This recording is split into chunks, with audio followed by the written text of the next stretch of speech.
I have no words. Arsenal was simply incredible. It was like this amazing game to watch, and I was like enjoying watching it, but at the same time, I was feeling sick because a Madrid downfall is good to watch.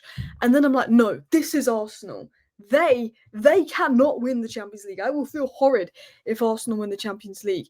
But it was like, how good were Arsenal? I could not get my head around how bad Real Madrid were and how good Arsenal were. Like, even in the first half, Arsenal could have been 1-2 up.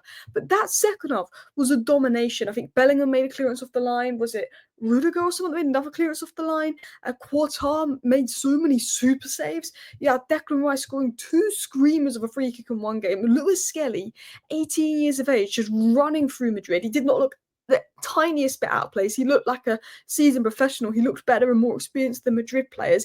Bukayo Saka being Saka, showing his quality. And I just sat here and I thought, wow, Arsenal was simply incredible. They were unstoppable. They could have won that game 5-0. The Bernabeu's not an easy place to go, but Real Madrid aren't going to get 4 past Arsenal. They're just not. That is Arsenal, in my opinion, through to the next round. Now, PSG would be a very difficult game in the next round should they beat Villa, and I think PSG are a better team than Real Madrid right now. But if Arsenal could do that to Real Madrid, they can win the Champions League, and that's something that worries me. And I'm going to talk about that in a second, but I did actually say I think Arsenal could win today. I didn't think 3-0. I didn't think pure domination where Real Madrid didn't get a sniff. But I said, you know what, Arsenal could win. We saw them destroy City 5-1. If you give Arsenal space and you're a little bit vulnerable at the back, Arsenal can do well. And teams like Real Madrid, they're going to attack Arsenal, so they're going to give Arsenal space. They've got players out at the back. They're gettable at the back. I said Real Madrid is a better draw than Atletico Madrid for Arsenal today. Because Atletico Madrid would have been like Newcastle, they would have sat back frustrated, you got you on the counter. Real Madrid left those spaces, you exploited those spaces, and look, Lewis Skelly, Declan Rice, Merino, we're going to talk about them.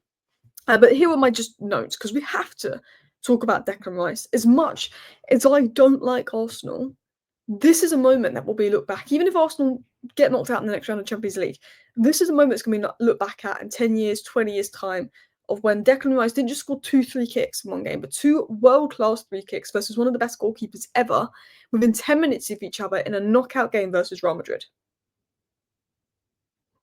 Just look at that. That first free kick was ridiculous. I think it was better than the second. The way he curled it around, the placement to get past Quartar from that distance was ridiculous. That was David Beckham territory. He's going to be called Bend It like Declan Rice at this rate. And then to do it again 10 minutes later, smash it in the corner. I don't think we're going to see something like that again in football for at least 20 years, where someone scores 2 top-class free kicks in a knockout game against Real Madrid. At least 20 years. And I was talked about Declan Rice, and I was like, Super Mendes is a great addition for Arsenal. You're losing Jorginho, you're losing Partey, but I've always thought Declan Rice is a 6. He does such a good job off the ball. Like, he's decent on the ball. He's massively improved on the ball. He's massively improved his attacking game under Arteta. He's one of Arsenal's best ball strikers outside the box. He's always a threat.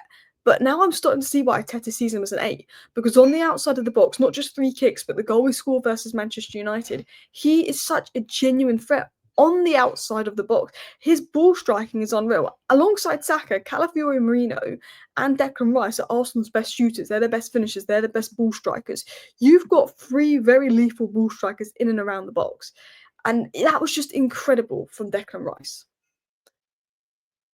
So now we're going to talk about why Arsenal worried me. Mostly because they could have scored 5 or 6 today. There was a point when they were 2-0 up where Courtois, maybe 1-0 up, Courtois was making saves. I think it was Alaba actually that cleared it off the line. They created loads. And I looked in that first half, just before Declan Rice scored, I said, if Arsenal had a Gyökeres today, they'd have probably been 2-0 up before Declan Rice had scored because you were pretty dominant. And I look at Arsenal and I think, with all the players coming back from injury, next season, you're going to be great. You're going to be in the title challenge. But Arsenal are looking at Gyökeres. They're looking at Nico Williams, and there's been links to Xavi Simons. Arsenal already know what they need to address in the summer. And I made a video just last week about Arsenal, Andrea Berta coming in, why I'm worried. And that is because Andrea Berta knows they need a striker, they need a winger, they need a creative player. Arsenal know what they want. They're probably going to address that with 3 top-class players in the summer. They're probably going to have more luck with injuries and refereeing decisions next season. I'm worried about Arsenal next season because if they win the Champions League, that's going to give them the pull to bring in anybody they want. They had Nico Williams, they had Gyökeres, which is looking like they might be doing that. They had a Xavi Simons. Arsenal are like the favourites for everything next season because as much as I like to banter Arsenal and put Arsenal down and criticise them when I can, I'm a Man United fan. Of course, I love to do that. When you take away the injuries and when Arsenal are at their very best, they're so good. Just because Arsenal haven't been at the very best this season, they've struggled in transition, they've struggled to break teams down. They're still second in the league. They're still very, very good, and they show that in against the big teams. PSG in the group stage, Manchester City 5-1. This Arsenal team on their day is so good, and they've been so good this season in the first and second phase, but it's the final third that's let them down. And it's like if they get everybody fit and they bring in these additions, like it's kind of scary how good Arsenal could be. So my overall takeaways, as I said, it just shows how good this Arsenal side is. There's no Gabriel, there's no Havertz, and they controlled the game. I know Real Madrid also had a lot of players out injured. Camavinga's obviously going to be out for the second leg. He had a stinker today, didn't he? But it just showed that, Real Madrid had as many important players missing as Arsenal, and Arsenal was still dominant. I think they were physically dominant. And as a United fan, it's hard to admit, but this Arsenal team is the real deal. If you could knock Real Madrid out, you could go all the way. I do think Real Madrid played into their hands a little bit. They would have a much tougher game against Inter. If Atleti had gone through, it would have been a very different game because you see what Newcastle have done to you 3 times this season. If a team is a bit more compact, they sit back. Arsenal do struggle more, whereas I knew Real Madrid were going to try and get at Arsenal because their quality is an attack. But you just can see, this is a prime example of you give Arsenal space and they are just lethal. Arsenal, I think, are better against the big teams. I think Arsenal are a real threat when it comes to the bigger teams. Teams that are going to give you space. You dominated PSG physically. I think the teams that would cause you the biggest trouble would be an Atleti, they're out. It'd probably be an Inter. And, you're basically through to the next round. You're in a Champions League semi-final unless you embarrass yourself. But Real Madrid aren't that good, and that's not me taking away anything from Arsenal's win. But Real Madrid haven't been that good this season. Barcelona are easily the better team. They were lucky to beat Atleti and go through. They've just had that luck and that juju in the Champions League to get them through. Liverpool played them off the park in the group stage. Real Madrid aren't that good, and I don't see Real Madrid coming back from this. We've spoken about Declan Rice, but if it wasn't for those 2 Declan Rice 3 kicks, Lewis Skelly would have been the clear man of the match. Lewis Skelly, he scored versus Manchester City, huge game. But this is Real Madrid. This is Champions League. This is a different level. And I'm happy for the kid because you know what? He's got so much unnecessary hate. I am very happy for Lewis Skelly because I think the hate he's got is so unnecessary. But he was exceptional today. It was in the first 20 minutes. The notes I was writing down was this: his line-breaking passes, his ball progression, his spatial awareness were top class. I literally wrote that within 20 minutes of the game. The amount of times he played a ball through, I think he almost played a ball through to Rice, who made some really good runs.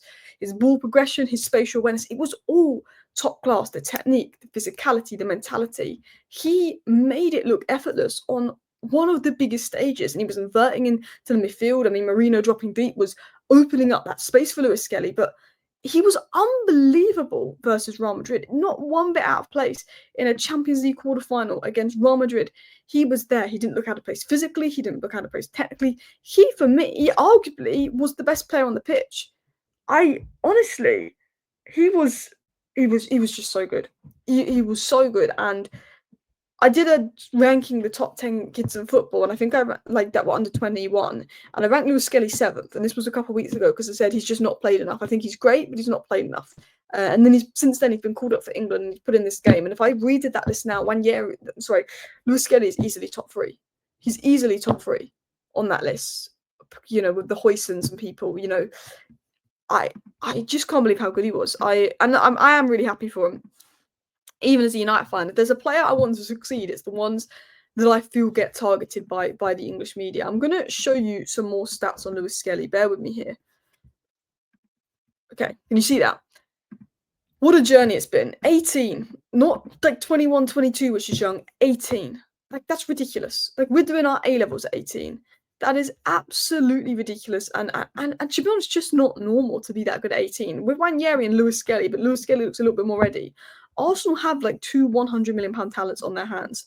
Like, the future of Arsenal is in very safe hands. Even looking at this, TNT Sports just put his statistics up here. Let me zoom in on this. 100% tackles won, 100% dribbles won, 95% pass accuracy, 4 duels won, 2 key passes, 1 clean sheet, 1 assist. Like, it's crazy, like, what he's done this season. One of the best breakout seasons in football. Real Madrid might be looking at him. They might be looking at him. They need a left back.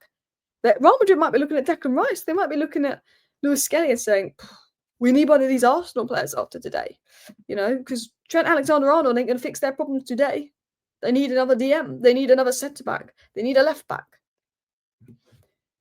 So here are my other points. I thought Arteta got it spot on, dropping Merino into midfield, stretched Madrid's centre-backs, open space. Lewis Skelly ran into it. I thought Arsenal controlled the game in every single phase. I even think defensively, Real Madrid didn't look like scoring. Even at 3-0, I was like, it's going to end 3-0. Arsenal are going to get a clean sheet. I thought the midfield was brilliant. It covered the ground. I thought Timber was immense. He won 5 duels in the first 20 minutes. Vinicius and Rodrigo did nothing. Lewis Skelly, I meant to write Lewis Skelly, not Skelly, and Urian Timber were unbelievable today. Urian Timber, I saw, got a little bit of criticism lately, which I think was a bit unfair. I think he's just exhausted. Monstrous today. And I think this was the game for Urian Timber, because I think in terms of duels and tricky wingers, he's really good. I think, Ben White with his ball carrying and his overlaps can bring something unique when you want to break down teams. But against Real Madrid, when you need a lockdown a winger, Urian Timber is that guy. Bukayo Saka, one of the best players on the pitch, again, no debate. He just makes things happen. 1v1, 2v1, 3v1s, it doesn't matter. He finds space, he creates, he breaks teams down, he creates 2 big chances that could have been finished. Every time he returns from injury, he proves yet again he's one of the best players in the world. He can create, he can score, he can carry the ball, he can take on players 1v1, he can do everything. But also, he does the defensive work. You have great players like Mbappe, but he doesn't do the defensive work. Salah doesn't do the defensive work. Saka will get back, he will track, he will create. He does everything. He is the perfect winger.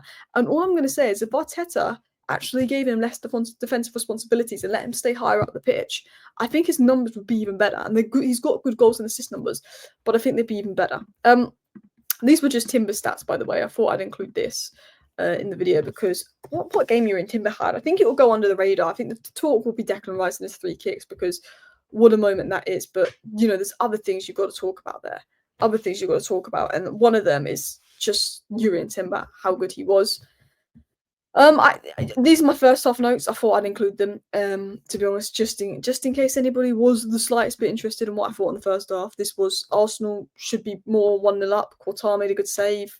I asked my notes to be proofreaded, and they've changed Lewis Skelly to Skelly, which is kind of annoying me. It's meant to be Lewis Skelly, but I have my notes proofreaded. But Madrid didn't have a sniff. In the first half I said Arsenal may regret not converting chances. They won't now, but had it been 1-0, I think they would have regretted not winning by more. Madrid had a few dangerous moments in the first half, the Mbappe moment, but that was it. I think that Bellingham pass to Mbappe was it. And for context, yes, Madrid had injuries, but that doesn't excuse how poor they were. Arsenal were physically dominant. They were smarter tactically, sharper, technically better. I just don't see Madrid, as much as I'd like them to, coming back into this. Let me know your thoughts down below, Arsenal fans. Thank you for watching. Bye.